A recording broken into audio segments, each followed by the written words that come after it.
Oi pessoal, meu nome é Eduardo Gomes, sou professor de língua portuguesa e hoje vai ser uma aula destinada ao sétimo ano, certo? Então vamos lá colocar no livro da página 201 do livro didático e vamos observar que existe uma temática aqui principal, que seria o que? Os determinantes do substantivo. Nós já vimos em outras aulas, nas aulas passadas, via vídeo, sobre determinantes do substantivo. Nós tínhamos visto somente o que? O adjetivo e a locução adjetiva sendo um determinante. Agora nós vamos ver também e relembrar algumas outras classes gramaticais, como no caso o artigo, o numeral e o pronome, certo? Então vamos lá, na página 201. Nós podemos observar aqui inicialmente uma frase que tem aí, vocês podem ler também juntamente comigo, que é a seguinte: preparavam-se aqueles jovens estudiosos para a vida adulta. Observe que nessa frase o substantivo jovem ele vem determinado pelo adjetivo estudiosos, na verdade, e por um pronome, aqueles. Isso quer dizer que não se trata de quaisquer jovens, mas sim especificamente de jovens estudiosos. Então vocês puderam perceber nessa frase, ou nessa oração, o quê? Que existe aqui um pronome, na verdade, aqueles, e existe aqui um adjetivo estudiosos. Observaram que eles dois são o quê? São determinantes do substantivo jovens, porque eles estão fazendo o quê? Eles estão determinando. E observe que aqui já se trata de pronome e continua com aquela ideia do adjetivo também. Na página 202, dando continuidade, nós vamos observar o quê? Leia esta frase. O jovem foi receber os primeiros dias de primavera. O jovem foi receber os primeiros dias de primavera. Observe que qual é o substantivo aqui? Dias, não é verdade? Dias. E quem são os seus determinantes? O numeral ordinal, primeiros, o artigo definido os, e de primavera, que é o que? Uma locução adjetiva, que vocês podem observar que ela é formada ou constituída de preposição e substantivo. Note que a palavra primeiros determina a ideia do substantivo dias, indicando uma ordenação. Na verdade, já que ele é um numeral ordinal, da ideia de ordem.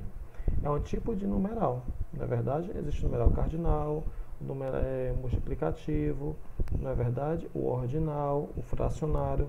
E nós estamos lidando que nesse ponto, nessa circunstância, nessa oração, com o que? Com o numeral ordinal. Numeral dando ideia de que? De um determinante de um substantivo, como nós vimos o que? Na temática desse assunto desse vídeo.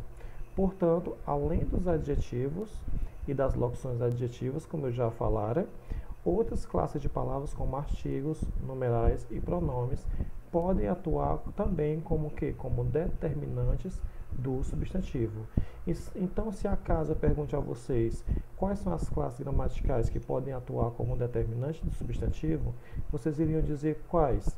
Adjetivo, artigo, numeral, pronome, não é verdade? E no caso, a locução adjetiva também, que ela vai também exercer esse papel de determinante do substantivo. Seguindo. Aqui logo abaixo, na 202, nós também podemos observar o quê? Uma pequena explicação do que eu acabei de falar para vocês.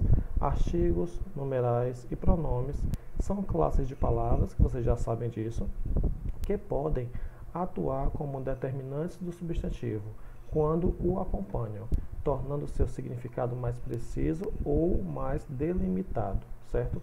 Aqui nesse caso só fez o que? Resumir o que eu já havia falado, ok?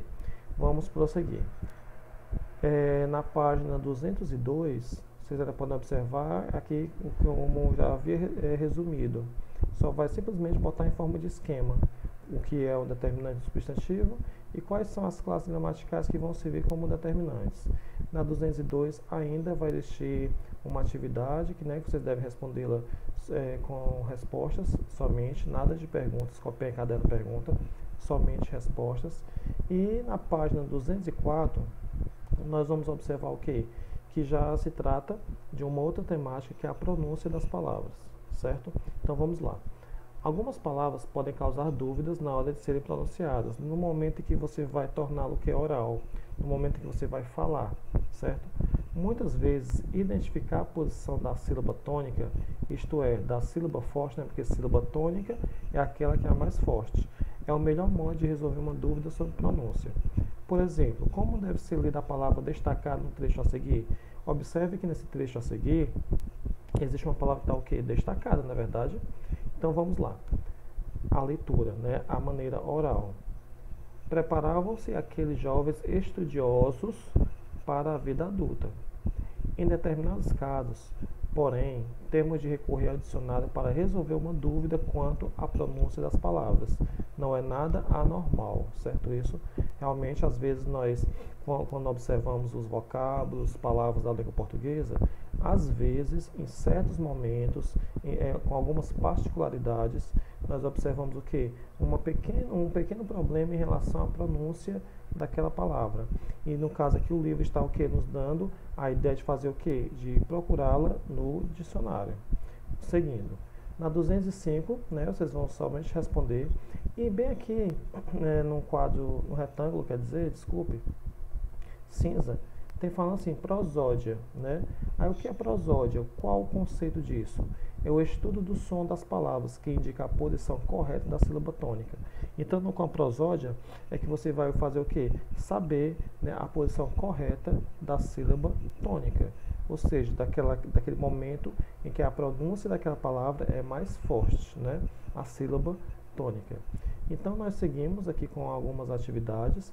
Bem aqui na página 206, vocês podem observar que existem termos, né, já são conhecidos por vocês, que é paroxítona, paroxítona e oxítona. Então, vocês podem observar o que nesse caso aí de paroxítona, paroxítona e oxítona. Oxítona, vocês podem perceber que ela contém a sílaba tônica, né, sendo a última sílaba, como vocês podem ver aí, recém, refém, sutil. Então, são o quê? São palavras em que a sílaba tônica está onde? Na última sílaba do vocábulo. Na paroxítona, onde é a sílaba tônica? Na penúltima sílaba. Vocês podem observar aí, não é verdade? Ó? Todas essas palavras, todas essas sílabas, no caso, que estão em negrito, indicam o quê? Que é aquela sílaba que é a mais forte daquele vocábulo. E nas paroxítonas, por sua vez, nós podemos observar que a sílaba tônica é a antepenúltima sílaba da palavra. Retornando, resumindo, oxítona, última sílaba mais forte. Paroxítona, a penúltima sílaba mais forte. E a proparoxítona, a antepenúltima sílaba mais forte, certo? Isso foi o resumo que eu fiz para vocês na questão mesmo da pronúncia. Aqui na página 206, nós temos o quê? Outras dúvidas de pronúncia. Então vamos lá. Com as atividades anteriores, você notou que perceber qual é a sílaba tônica ajuda não só a saber como pronunciar, mas também a reconhecer o sentido de muitas palavras. Isso é verdade. Em certos casos, porém, para identificar o sentido e mesmo a pronúncia, a questão é perceber se o som da vogal deve ser aberto ou fechado, conforme você verá a seguir. Então vamos lá. Aqui, nessa frase, observem. Qual a diferença da pronúncia, né, de pego na frase e na tirinha? Então vamos ler a tirinha, primeiramente. Estranho. Eu me agachei para pegar um livro e quando levantei me deu uma pontada na cintura. Aí o segundo quadrinho. Ora, e daí? Na minha idade não dá para dizer que é velhice. Deve ter pego uma corrente de ar. Observou já a pronúncia? Devo ter pego ou devo ter pego? Né? Essa questão aí que nós vamos analisar. Claro, foi isso. De certo, alguém deixou uma porta aberta e sem eu perceber entraram 37 anos. Né? Então, qual a diferença entre a pronúncia de eu pego, né, ó, e devo ter pego? Observaram a questão da sonoridade em uma frase, aliás, em uma palavra, a pronúncia é fechada. Em outra, e assim, na mesma escrita, em uma outra circunstância, ela já é o que? Aberta, não é verdade? Nós podemos observar isso também o que? No verbo olhar, na primeira pessoa, eu olho. Mas no caso aqui, olho, e o verbo eu olho, não é eu olho. Eu olho, e aqui nós chamamos como olho. Observaram também essa questão da pronúncia, como se o som for fechado e o som aberto, ela pode ter o quê? Um outro significado. Então essa questão da pronúncia também é bastante importante para nós o quê? Podermos compreender a língua portuguesa como um todo e melhor, não é verdade? Então vamos seguir. Na página 208 existe texto, né, para vocês responderem, que normalmente também tem um texto para completar, para finalizar a unidade. No nosso caso aqui, é a unidade que se trata de conto maravilhoso, não é verdade?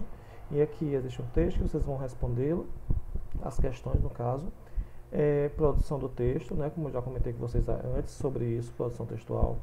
Mesmo que eu não esteja presente para corrigir, é sempre bom vocês o que? Escreverem, elaborarem textos, para quê? Para treinar mesmo a escrita, para treinar como é que vocês estão, como é que está a criatividade, a questão da memória, o uso da língua portuguesa na escrita, se está realmente seguindo aquelas regras gramaticais, se não está, em que precisa melhorar, se a dúvida é em vírgula, em que circunstância aparecem mais as dúvidas.